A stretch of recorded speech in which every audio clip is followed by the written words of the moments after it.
We have never, to this date, found a single connection between him and any of the 4 victims or the 2 surviving roommates. Bryan Kohberger has been sentenced to life in prison, and now police and prosecutors are talking about the case and releasing hundreds of pages of reports that reveal new details about the investigation.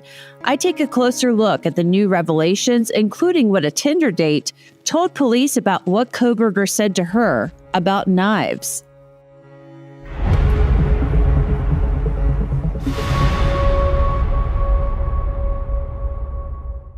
I'm Angenette Levy, and this is Crime Fix, coming to you from Boise, Idaho. I'm in front of the Ada County Courthouse, and this is where Bryan Kohberger was sentenced to 4 consecutive life sentences earlier this week. The city of Moscow led this police investigation, and they've actually started releasing their investigative reports about the investigation into the murders of those 4 University of Idaho students, and I've been combing through all of them. We believe we've achieved accountability and finality and certainty for everyone who has suffered from this, so we can try to move on.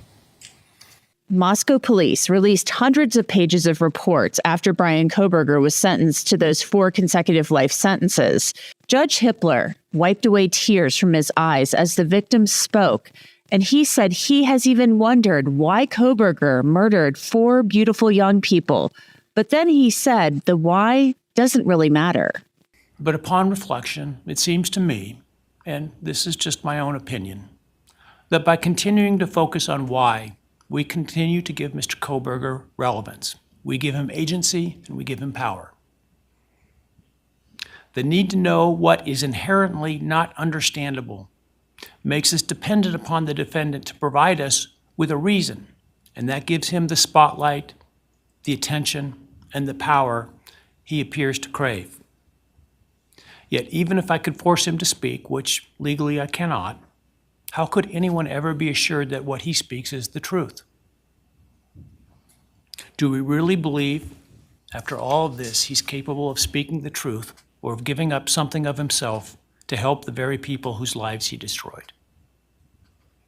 Rather, I suspect the so-called reason would be dished out in enticing, self-serving, and aggrandizing, untruthful bits, leaving people wanting more information, more insight, and thus enhancing even further the power he seeks to hold. Because there is no reason for these crimes that could approach anything resembling rationality. No conceivable reason could make any sense. And in the end, the more we struggle to seek explanation for the unexplainable, the more we try to extract a reason, the more power and control we give to him. In my view, the time has now come to end Mr. Kohberger's 15 minutes of fame. It's time that he be consigned to the ignominy and isolation of perpetual incarceration.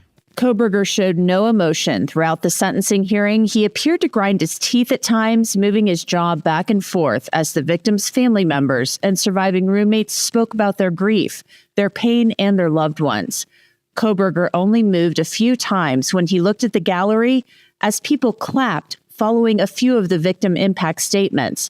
His face showed no expression, but the movement of his body and looking at the gallery seemed to indicate he was surprised by what was happening. And then it was his turn to possibly speak. Legal team is prepared for the court to enter judgment. All right, Mr. Kohberger, you have an opportunity to make a statement if you wish to. I take it you are declining. I respectfully decline.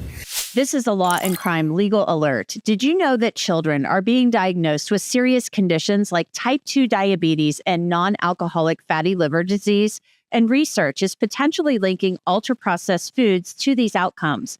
Morgan & Morgan is stepping in to fight to hold food companies accountable.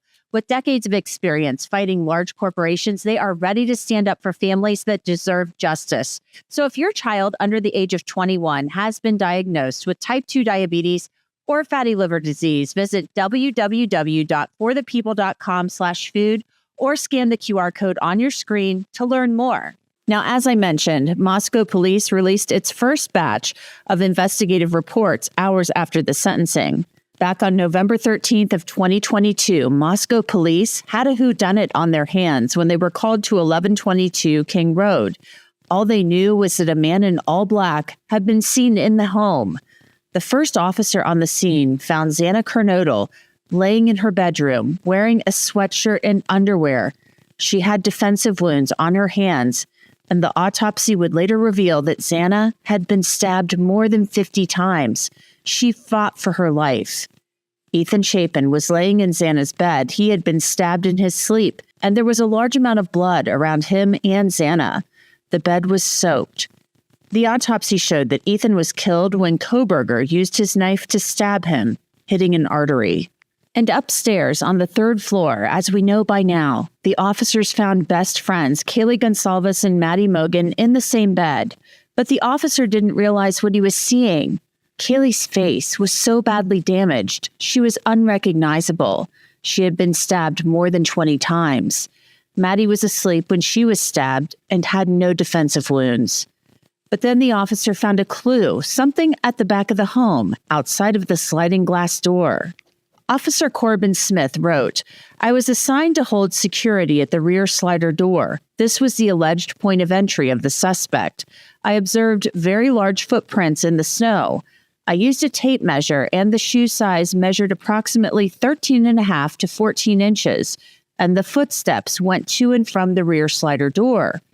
I observed the trail of footsteps head away from the slider, then turn right around a stump in the backyard and lead toward the front of the house. I observed a set of small prints on the window to the east of the slider. The screen to this window appeared damaged and was laying on the ground. I located smudged fingerprints on the glass slider door." Surviving roommate Dylan Mortensen spoke at the sentencing about the trauma she has suffered. She saw Bryan Kohberger in the home that morning. What happened that night changed everything. Because of him, 4 beautiful, genuine, compassionate people were taken from this world for no reason.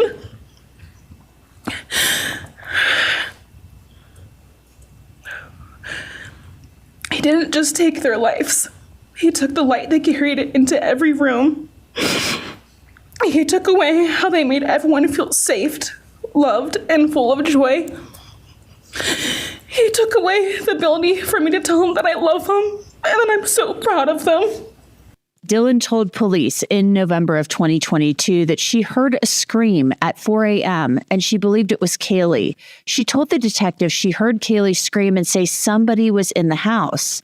The officer says that Dylan heard commotion and then locked herself in the bedroom. Dylan said she heard Kaylee run from the 3rd floor to the 2nd floor bedroom, and then a man say, "You're going to be fine. I'm going to help you."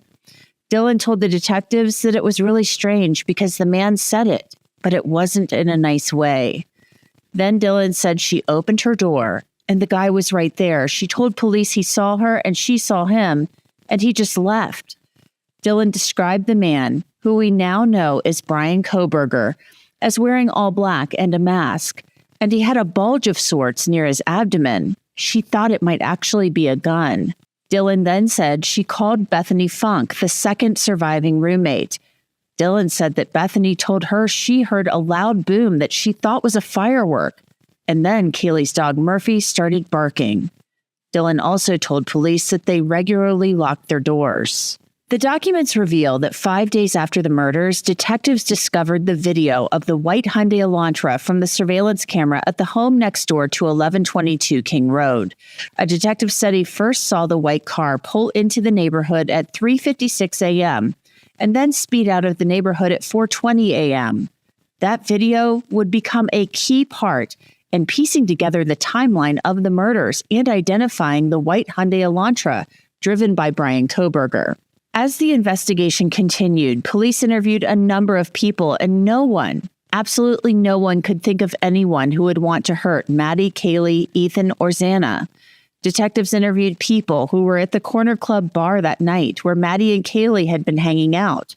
One man was kicked out because he had creeped out Maddie. There was discussion about Kaylee seeing a man outside of the King Road house when she took her dog outside one night, and lighthearted talk about her possibly having a stalker, but police found no evidence to support that.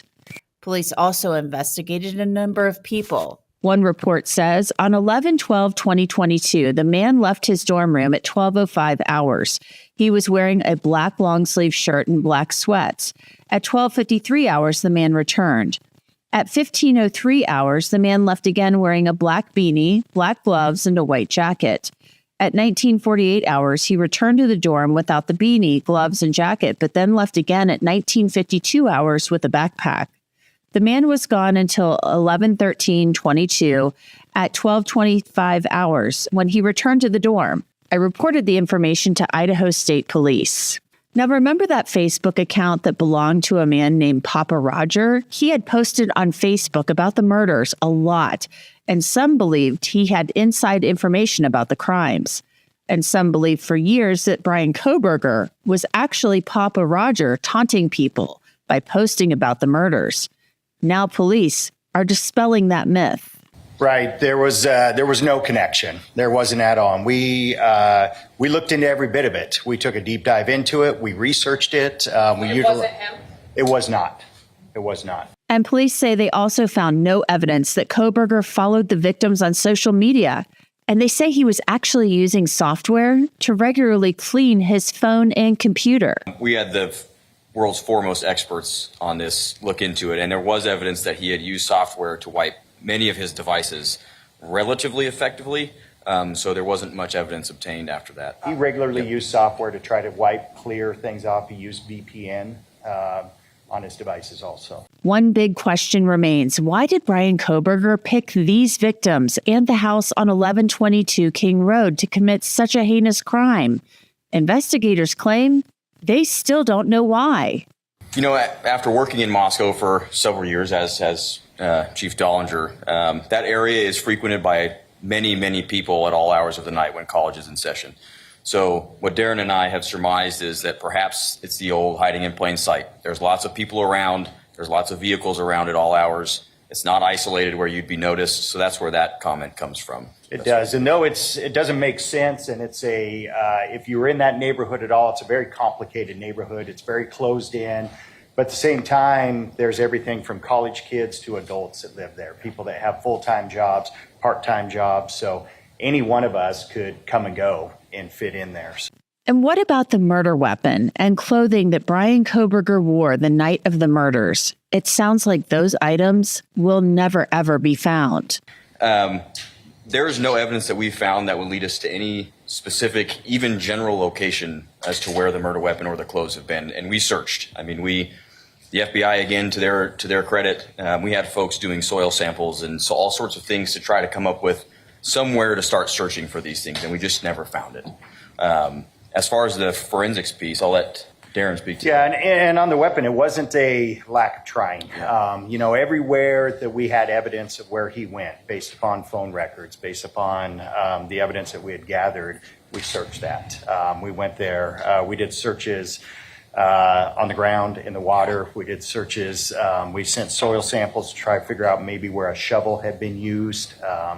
So we searched everywhere that we possibly could, but the reality is we're looking for a singular small, it's not that small, but K-bar knife, and that's it. So it's endless of where it could have been, and we just were not able to find it. This raises a big question. Why didn't prosecutors require Bryan Kohberger to disclose this information as a condition of his plea agreement? I asked Bill Thompson. The law does not give the court or us the power to require a specific factual allocution. And just let me finish. And we recognize that. We recognize that we could have said, well, in order for us to move forward, we want a factual allocution. But I have to be perfectly candid. I don't believe that there's anything that would come out of his mouth that would be the truth. I don't believe that there's anything that would come out of his mouth that would be anything other than self-serving. And I don't believe there's anything that would come out of his mouth that would not further victimize the families. And so that just simply wasn't a factor. We made our decision based on our assessment of law and the facts. We made our decision based on being able to obtain accountability and certainty, not just for the victims' families, but for the communities and for the state. And that's where our obligations go. In the end, And the old Harry Truman thing, the buck stops on my desk. Well, that's what I got when I was elected prosecutor 33 years ago.